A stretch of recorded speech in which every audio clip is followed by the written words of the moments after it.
అండి, అందరికీ నమస్కారం. నేను మాధురి. యాక్చువల్గా డాక్టర్స్ కొంచెం హెడేక్గా ఉంది అని చెప్పి కొంచెం రెస్ట్ తీసుకోమన్నారు. అలానే నేను నా సోషల్ మీడియాలో ఇన్స్టా వేదికగా ఒక పోస్ట్ పెట్టాను. నేను రెస్ట్ తీసుకుందాం అనుకుంటున్నాను, కొద్ది రోజుల తర్వాత మళ్ళీ మీ ముందుకు వస్తాను అని చెప్పి. ఇలా రెస్ట్ తీసుకుందాం అనుకున్నప్పుడు నేను న్యూస్ ఛానల్స్లో నిన్నే చూశానండి. దువ్వాడ వాణి అనే ఆవిడ మళ్ళీ నా మీద కామెంట్స్ చేసింది. ఆ కామెంట్స్ చేసినందుకే నేను మళ్ళీ మీ ముందుకు రావాల్సి వచ్చింది. అవి ఏ విధమైన కామెంట్స్ అంటే, నా వల్ల శ్రీనివాస్ గారికి థ్రెట్ ఉందని, నా వల్ల దువ్వాడ వాణికి థ్రెట్ ఉందని ఆవిడ కామెంట్స్ చేసింది. సో నా వల్ల థ్రెట్ ఉందనుకుంటే దువ్వాడ శ్రీనివాస్ గారికి 2 years నుంచి ఎవరు చూస్తున్నారండి? 2 years నుంచి అతను ఆలనా పాలనా అంతా ఎవరు చూసుకుంటున్నారు? ఏమే వచ్చి చూసుకుంది? నేనే కదా చూసుకున్నది. మరి 2 years ముందు నుంచి లేని థ్రెట్ ఇప్పుడు ఎందుకండి వస్తుంది సడన్గా?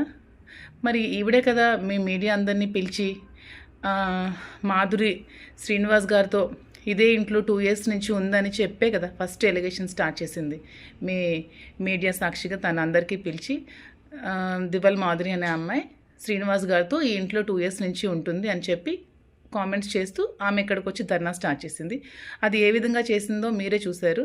టచ్ పాస్ చేసి, డోర్స్ విరగొట్టి, గోడలు విరగొట్టి ఒక 10 మందిని తీసుకొచ్చి శ్రీను గారి మీద అటాక్ చేయడానికి చూసింది. ఈవెన్ చంపడానికి కూడా ట్రై చేసింది ఆ 10 మందితో కలిసి. శ్రీనివాస్ గారు కంప్లైంట్ కూడా ఫైల్ చేయడం జరిగింది. సో థ్రెట్ ఎవరు చేశారో మీరు అందరూ తెలుసుకోవాలని కోరుకుంటున్నాను. ఆవిడ థ్రెట్ చేసిందా? నేను థ్రెట్ చేశానా? ఆవిడ వల్ల థ్రెట్ ఉందా శ్రీనివాస్ గారికి? నా వల్ల థ్రెట్ ఉందా? సో ఇదే విధంగా ఇంకొక విషయం, ఆవిడ ఈ ఇల్లే కావాలి, ఇక్కడి నుంచి నేను కదలను, ఆమె ఇక్కడే వచ్చి ఉంటుంది, ఆమె ఇక్కడ ఉంటే నేను ఒప్పుకోను అనే కామెంట్స్ కూడా మళ్ళీ చేస్తుంది. సో ఆ కామెంట్స్ చేసింది కాబట్టి నేను రెస్పాండ్ అవ్వాల్సి వస్తుంది. ఆమె ఇక్కడే వచ్చి ఉంటుంది అనే దానికి ఉంటే మేము ఉంటామండి. ఎందుకంటే శ్రీనివాస్ గారికి పార్థిసం ఆచార్ అనే వ్యక్తికి స్థలం తీసుకున్నప్పుడు అతనికి ఒక 60 lakhs ఎలా పెండింగ్ ఉన్నారో, ఈ హౌస్ కన్స్ట్రక్షన్ సమయంలో నేను కూడా ఒక 2 crores ఇవ్వడం జరిగింది. వాళ్ళ బ్రదర్ కూడా ఇచ్చారంట, అది నాకు సరిగ్గా తెలీదు. వాళ్ళ బ్రదర్ కూడా అమౌంట్ ఎంతో హెల్ప్ చేశారని చెప్పడం జరిగింది శ్రీనివాస్ గారు. సో నేనెప్పుడు డబ్బులు తిరిగి ఆశించి అతనికైతే నేను ఎప్పుడు ఇవ్వలేదు.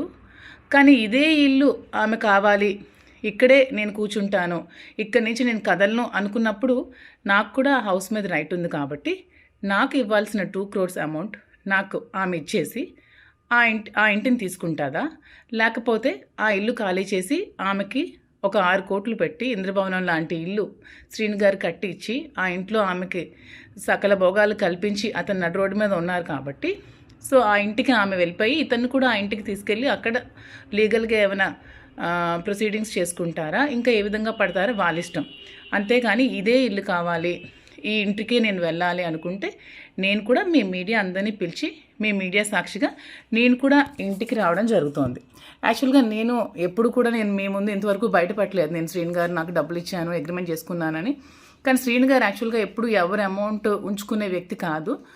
అందుకని అతను ఎప్పుడైనా నాకు ఉన్నప్పుడు నీకు ఇచ్చేస్తానని చెప్పి నాకు చెక్స్ ఇవ్వడం జరిగింది. ఇదిగోండి ఈ చెక్స్, ఇవి 50 lakhs ఒకటి, ఇది కూడా 50 lakhs, ఇది 450.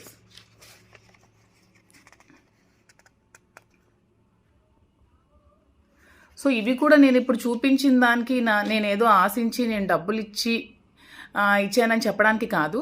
ఆమె ఆ ఇల్లు కావాలి, నాకు ఇక్కడే నేను ఉంటాను, ఈ ఇల్లుకి ఎవరికి రైట్ లేదు అని అంటోంది కాబట్టి నేను చూపించాల్సి వచ్చిందండి.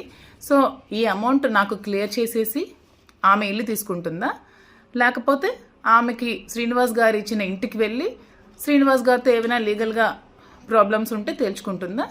సో మీరే ప్రజలే డిసైడ్ చేయాలండి.